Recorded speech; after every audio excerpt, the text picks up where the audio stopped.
अवधूत चिंतन श्री गुरुदेव दत्त. श्रोते हो नमस्कार. आपण ऐकत आहात श्री दत्त पुराण यामधील अध्याय 2. मागील अध्यायामध्ये आपण ग्रंथारंभ करून दत्तगुरूंच्या 16 अवतारांबद्दल जाणून घेतलं.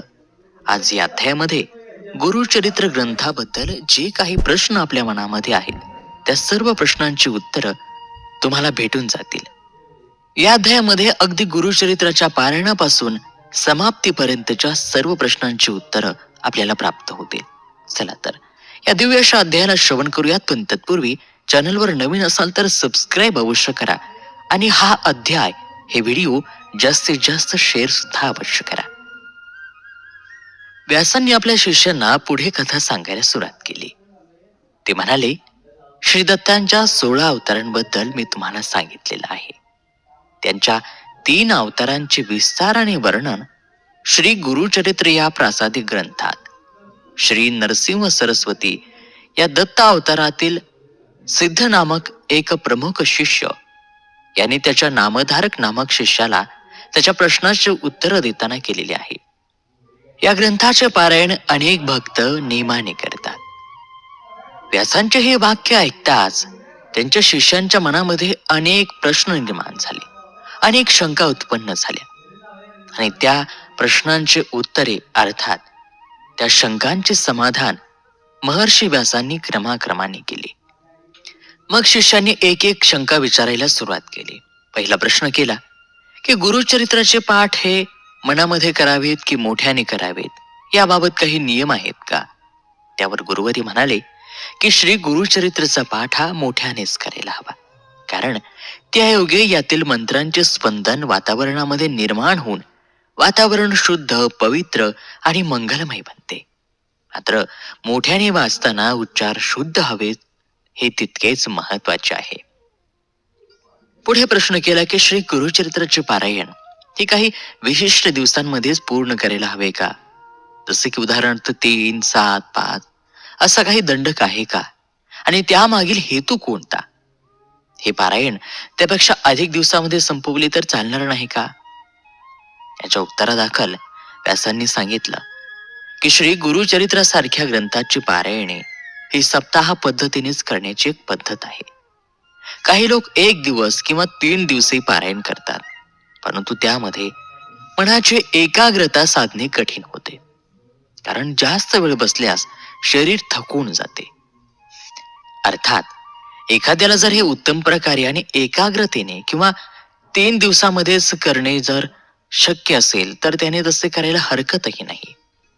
परंतु सप्ताह पद्धतच ही सर्वांना सोयीची असते.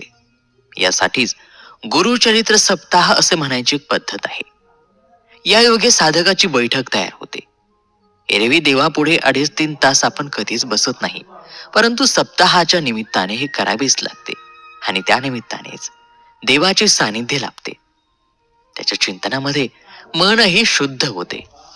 पुढे प्रश्न विचारला की गुरुचरित्र पारायणाच्या काळामध्ये काही महत्वाचे नियम आहेत का, जे पारायणकर्त्याने पाळायला हवे?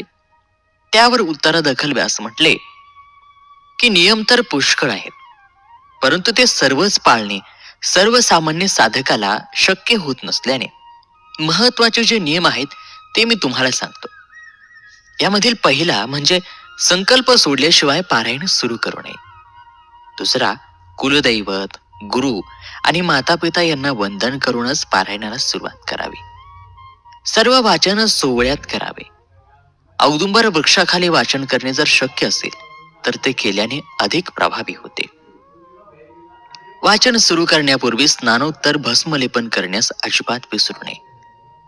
वाचनापूर्वी संध्या व गायत्री जप अवश्य करावा. वाचन मनामध्ये न करता मोठ्यानेच करावे. देवासाठी एक पाठ मोकळा ठेवावा. वाचन संपेपर्यंत शक्यतो मध्येच आसन सोडू नये. याला अपवाद म्हणजे लघुशंकेसाठी आपण जाऊ शकता, पण त्यानंतर हातपाय धुवून भस्मलेपन करावे. मात्र शौच विधीसाठी गेल्यास स्नान करून मगच बसावे. परंतु मधल्या काळामध्ये कोणतेही भाषण करू नये. मध्येच पेय वगैरे घेतल्यास मनामध्ये दत्त जप चालू ठेवावा.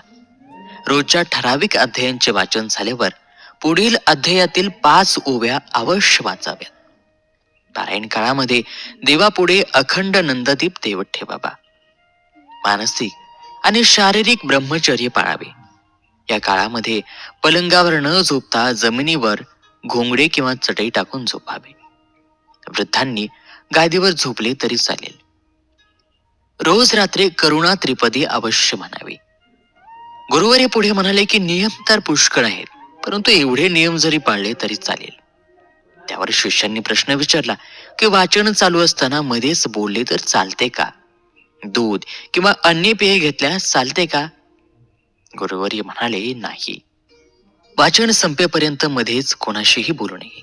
मात्र मध्येच थोडा वेळ थांबून दूध इत्यादी पेय घेण्यास हरकत नाही, पण त्यावेळी सुद्धा मनामध्ये दत्तजप चालू ठेवावा. त्यानंतर पुढे प्रश्न विचारला की रोजचे वाचन झाल्यावर पोथी बांधून ठेवावे का? यावर उत्तर दिले की रोजचे वाचन झाल्यावर पुढील अध्यायातील 5 ओव्या अवश्य वाचाव्यात. तसेच ही पोथी बांधून न ठेवता उघडीच ठेवावी. शिष्यांनी पुढे प्रश्न केला की रोजचे पारायण पूर्ण झाल्यावर कोणता श्लोक म्हणावा?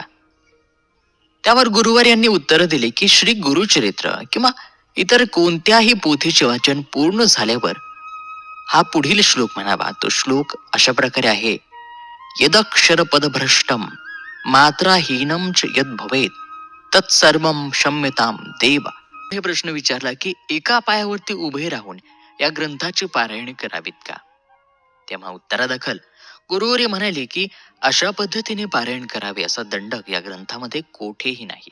मात्र अशा पद्धतीने पारायण करणारे काही भक्त होऊन गेले. त्यांनी एका पायावर उभे राहून या ग्रंथाची अनेक पारायणे केली आणि त्यांना काही सिद्धीही प्राप्त झाल्या. परंतु प्रत्येकालाच अशा पद्धतीने पारायण करणे जमेल असं नाही. या ग्रंथामध्ये या पारायणासंबंधी फक्त एवढे सांगितले आहे की अंतःकरण असता पवित्र, सदा काळ वाचावे गुरुचरित्र. शिष्यांनी पुढे प्रश्न विचारला की काही दत्तभक्तांना एकाच पारायणामध्ये चांगले अनुभव येतात, मात्र काहींना त्यासाठी अनेक पारायण करावी लागतात, असं का बरे? त्यावर गुरुवारी म्हणाले की हा फरक प्रत्येकाच्या शरीर आणि मनशुद्धीनुसार होत असतो.